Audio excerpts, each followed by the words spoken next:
What's up guys, Aroneous here with another Raid Shadow Legends video, and in today's video I'm going to be going over defense-based champions and how you should be gearing your defense-based champions. Now I went over in previous videos how to gear your offense-based champions, your attack-based champions, and also the support-based champions. So go ahead and check those videos out if you're a beginner and you're just starting the game. It's a very basic understanding of how you want to be able to gear your champions if they're support or attack based. Now let's get into it. So we're going to go to the tavern here, and I'm going to go to a defense based champion that I have currently. So a good one that is a pretty much a very free to play friendly champion, right? That's going to be Rosin Scarhide. So Rosin Scarhide has been around for a long time. He's a legacy based champion, and he's also a fusion based champion that you can get from the summoning portal from from fusing him. Now I don't have him here anymore because I fused him already. I also pulled him as a free-to-play player. This is my free-to-play account, my main account, so I have two copies of him right now. Now one copy that I'm going to show you, I've re-geared him several times over, and you can gear him so many different ways to help support your account. He's very much a progression-based champion. So if you're struggling like on spiders, for example, he can be utilized in many different ways. So for example, he has a great kit, right? He has the attack, one enemy 3 times, and he has a chance to remove a random buff from that target every hit that he takes, 20%, and it can be booked up to, as you can see, a 45% chance with the buff debuff chance here. On his A2, he also has an amazing skill, which decreases defense and places a weaken in the large versions for 2 turns. Now the chance is not always 100% because the system is basically calculated to, say, given a 3% chance to not be able to land a skill no matter what. So it's kind of weird how that works, but I guess they just want to have an RNG base to the game. They want it to be randomized so that, you know, there's not always a 100% chance of someone landing a skill, even though it is booked out to a 100% chance. So that's his second ability, and you can see right here it does say damage based on defense, and then this one is probably one of his better abilities, or his best ability, depending on where you're going to be placing him, like dungeon wise, especially for spiders, or in faction wars, is amazing against those Valkyrie waves, right? Because you want to decrease their turn meter so they don't place that counter attack. And this decreases the turn meter by 100%, so that is phenomenal. He also has a resistance in arena by 90, which is crazy because the only other champion that you get that's free to play after you beat faction wars is Lydia with 100 resistance. And then of course if you pay to win or you get super lucky, you could end up getting, I think it is right here, Sifi, and she has an 80 resistance. So it's crazy that Rosin has a better resistance than Sifi the Lost Bride, but let's not get too deep into that because honestly if her resistance was even higher, she'd be even more broken than she already is, but I'm not going to get into her kit right now. That is a support based champion. This is a defense based champion. So let me go into Rosin again really quickly. I have him in a damage set, I've got him in Savage, and I also have him in an accuracy set in Perception, because I re-geared him, and I've got all of his pieces at level 15, and the reason why I have them at level 15 is because as a free-to-play player, you want to get the most out of your points when you're doing a artifact enhancement event or an artifact tournament. I don't know if they do artifact and tournaments versus events, but yeah, you get the gist. So if you get them to level 15, you get the maximum amount of points, and then when they rank up to 16, maybe you saved a bunch of silver and you can just level up all your artifacts at that point. Yes, it can be annoying because you have to wait and you can't get the maximum potential out of a character until you get them to level 16, but if you do wait, then you're going to be able to complete those artifact enhancement events in no time. It's like a breeze, honestly, as long as you have silver saved up on your account. So he's at 2800 defense, 44k HP, 182 speed, 95% crit rate, almost 200 crit damage, and enough accuracy to land on all the waves in dungeons, and most waves against hard Doom Tower as well. So I do have him fully booked. Masteries, I went down with the triple hitter Giant Slayer, which is also really good for Clan Boss. And if I wanted to re-gear him, I wish I had better Savage gear, but unfortunately I just don't get super lucky with the Savage drops from Fire Knight. That's where you get Savage gear, and Perception is going to be gotten from the Forge. And in order to get Perception, you do have to farm a lot of Faction Wars, so make sure you're farming Faction Wars every day. Make sure that when you're gearing your defense-based champions, you should be putting, if they are a heavy damage dealer, like Rosin for example can be a pseudo damage dealer, I put him in HP for more survivability, and because I don't have a really strong defense chestplate in Perception, so I put him in HP percentage. Preferably I'd want this to be defense percentage if I'm going to put him in a Savage set, so you want to go for defense percentage here. Crit rate, crit damage preferably, but I don't have a good crit damage gauntlet because I have my crit damage gauntlets put on my best champions in the game, such as Foley for example. That's an attack based champion.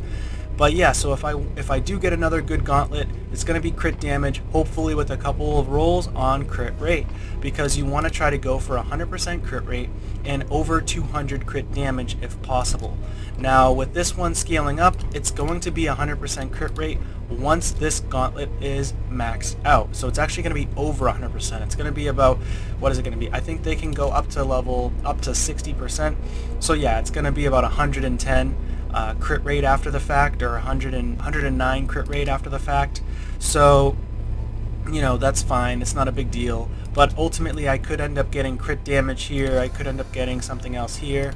And then I could end up getting something else here. Hopefully, defense percentage would be nice to boost the stats of defense, because this defense-based champion's damage scales on defense, and survivability is scaled on defense and HP in this game. So if you want more defense, you're going to take heavier hits against the clan boss. If you wanted to place somebody as the target, for example, you want their defense to be as high as possible if they're going to be the target of that single hit from the clan boss, which is super heavy hitting. You don't want to have as much HP on the clan boss as compared to defense, because as you scale HP higher and higher, you're going to take more damage from the clan boss. So having higher defense is actually a little bit better against the clan boss, and you want to make sure that you're scaling each of your champions based on who you want to get hit, right? So if one of your champions has more HP than the other, the one with the lower HP but higher defense is typically the champion that's going to be getting hit. So make sure you keep that in mind. Let's see. I'm not going to get too deep into clan boss though, because this is not a clan boss guide or overview. So yeah, so pretty much I would want to put defense on here on the chest, crit damage if I can get it for a damage dealer. But if you wanted to recreate it, like he used to be in a stun set for my Faction Wars, but since I beat Faction Wars, I decided to re-gear him and see where else I can place him, especially in Tag Team Arena, because I want to try to get to Gold 1, Gold 2, Gold 3 on my free-to-play account. And hopefully I'll keep going from there. So ultimately, for these pieces, I just went over them with you. I did put speed because I want to make sure he can actually take a turn. Now, preferably if I had better defense-based boots for Savage, which I don't, I'd want defense percent boots on this damage dealer so he could scale even more damage on defense.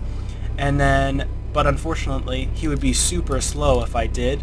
He'd be at like 140, 150 speed. So preferably I'd want defense percent with crit rate, crit damage, and speed would be phenomenal, and then accuracy maybe, but you know, beggars can't be choosers, unfortunately. And then for the accessories, I went with accuracy. If I wanted to go with more damage, I would then go with defense, right, for this banner, because his damage scales off defense. And then I would go with speed, and then defense, and then like a flat stat defense if I got defense for the main stat, or defense flat stat is the main stats for the accessories, so I would get defense percentage for a substat, speed, and then so on and so forth.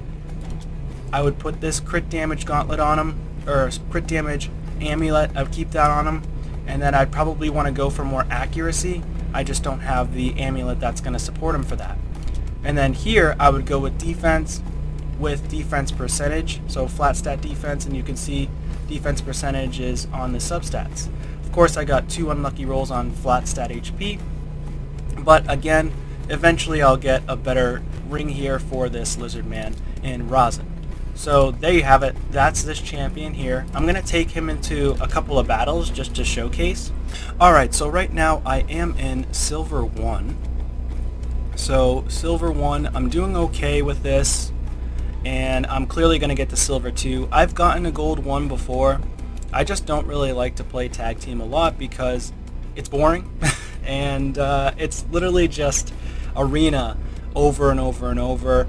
There's not much of a big difference other than the fact that you have this bazaar where you can collect stuff, and yeah, it's great to get into silver, and honestly I should be farming this a lot more than I am so I can get the void shards more often and these nice accessories like this, for example. You pull these accessories to get refresh and to get other accessories that help cleanse, cleansing accessories, for example. But yeah, so I'm going to take him in. I'll face this team here. So oh, maybe you guys get to see my showcase of Skull Crown as well. The 6-star Awaken. Only free-to-play player, by the way, in the world that has a 6-star Awaken Skull Crown. So what I'll do is I will take him out. And the cool thing is, because Rosin has that Term Eater depletion, I might not have to worry too much about decreased defense, because he'll decrease their Term Eater, and then he'll take another turn eventually and he'll be able to kill them. So let's see what we've got here. I'm probably going to use... I need a Term Eater increase, so maybe I can use Seeker. And Seeker has a good ability where he fills the Term Eater of all allies and places an increase attack. Now, increased attack is not going to help for a defense-based champion to scale more damage. It would have to be increased defense. But he does have a nice little heals his champion by 20% HP, places 60% increased defense buff on all allies for 2 turns when he's hit with a critical. So that's pretty cool, and he can provoke. And I'm starting to gear him out. He's at 237 speed. I'm trying to gear this guy for a clan boss build for Ultra Nightmare to do a 1-to-2 key. And he should have enough accuracy, and he has enough speed to go before Rosin, of course. So I'm going to place him there, and let's see what happens. I'm going to just do this, and then I want to make sure I can hopefully beat this team, because he does have Kymar. So I'll probably do this. I'll take him out, and I want to use something different here. I think I'll use Yoshi the Drunkard.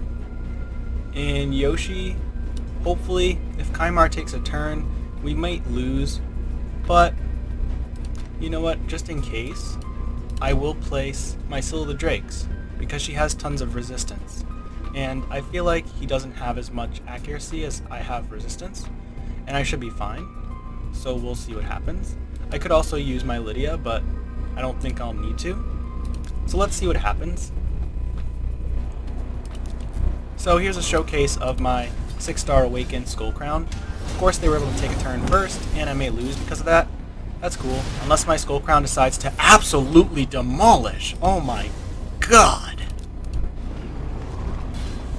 Oh! Oh! She's dirty! Skull Crown is ridiculous.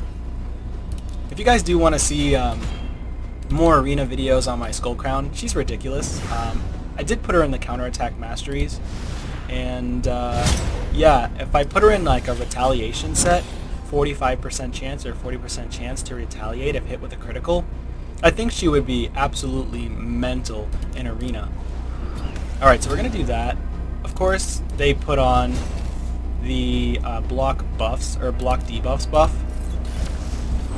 And let's see what happens. Because they have the block debuffs, that's why we lose. I was hoping I would be fast enough, but clearly I'm not. I might be able to make a comeback because of my resistance.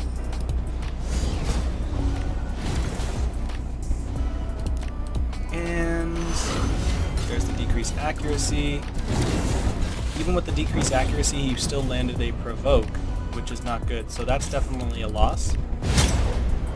Alright, so let's show you Rosin. So Rosin, we're going to increase the turn meter. We are going to try to provoke, because he's slow, actually slower than my Rosin, I'm going to go for their Madame Ceres to provoke her. I want to increase defense with my Mother Sabelli, so that means that Rosin's going to have even more damage. And then this is going to be attack all enemies. If they don't die for some reason, then you know, he's going to be able to get another turn. Might not be able to kill Lord Shazar, but let's see. Alright, so not bad damage, considering he's not even in a super strong build. And yeah, so that's how you would gear a defense-based champion if you're trying to go for damage. Now, I also want to show you one other way to gear a defense-based champion. And for example, let me go find another defense-based champion for you. Alright, so let's take Totora Rhymehide for example. He is another defense-based champion, but he's more like a support defense champion.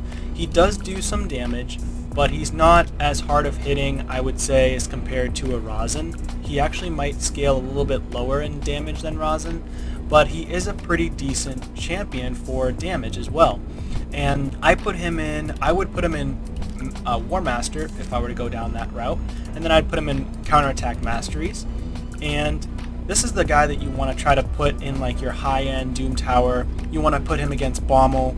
You want to put him against other Doom Tower bosses, things like that, or waves.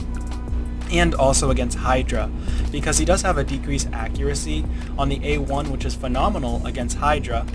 Sorry, not just against Hydra, but against Baumel mainly, because Baumel, he scales really high on accuracy, like 700 plus in the hard Doom Tower.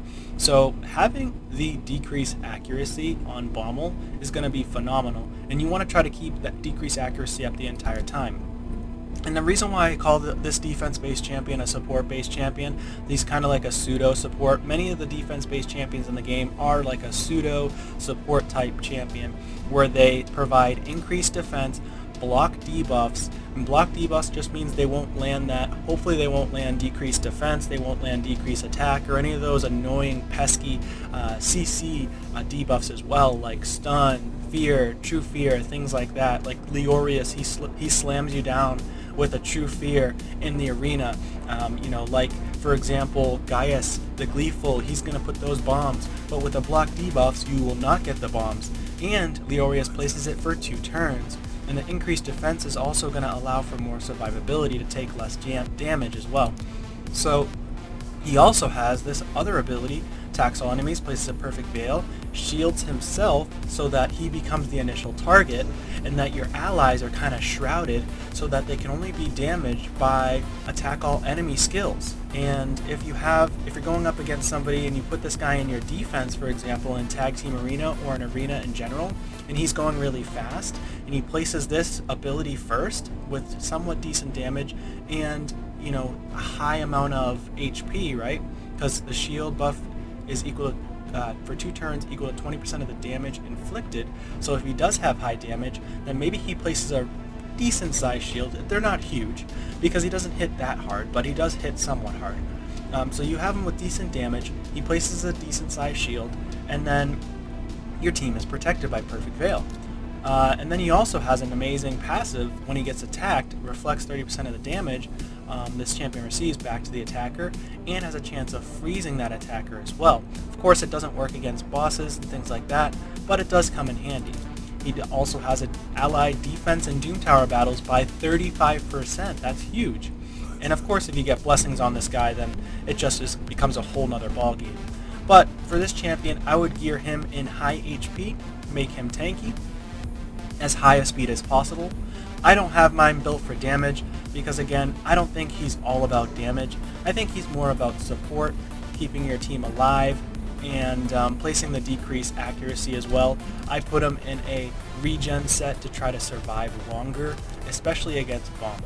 And he has 365 accuracy, which is just enough accuracy to land on every Doom Tower boss in the game.